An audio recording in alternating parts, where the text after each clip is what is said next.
गोले हमार बा गोले गोले दादा बस काट छावड़ा चाट रे चाट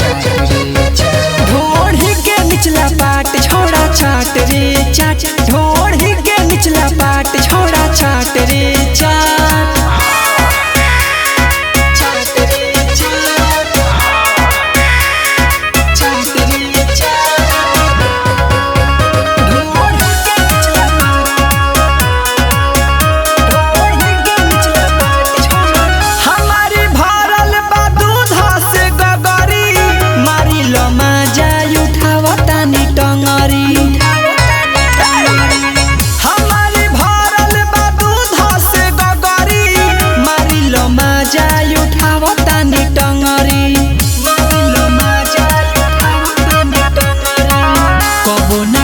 कबो न खैले हुखबे आलू वाला चाप छावड़ा चाट रे चाट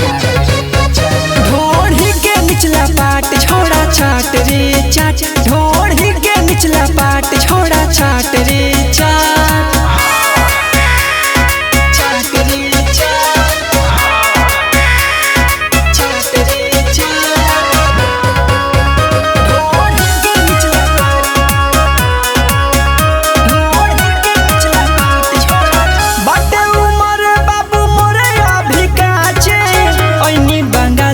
बिहार में नाचे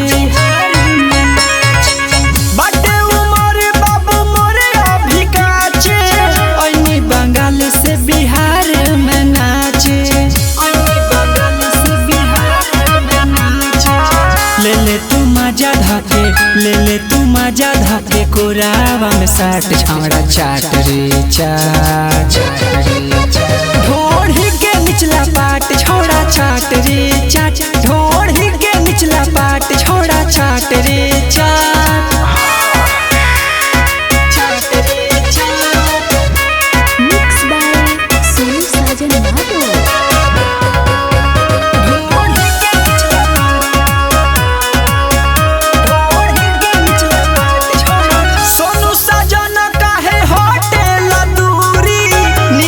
सटे खाती काटता खूरी सोनू साजन काहे हटेला दूरी नीति सटे खाती काटता खूरी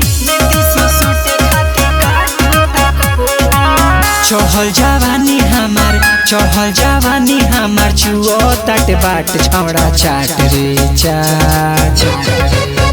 ढोढ़ी के निचला पाट छोड़ा चाट रे चाट ढोढ़ी के निचला पाट छोड़ा चाट रे चाट हमार बा गोले गोले हमार बा गोले गोले दांता बस काट छावड़ा चाट रे चाट ढोढ़ी के निचला पाट छोड़ा चाट रे चाट ढोढ़ी के निचला पाट छोड़ा चाट रे चाट। महादेवा रिकॉर्डिंग स्टूडियो पटना।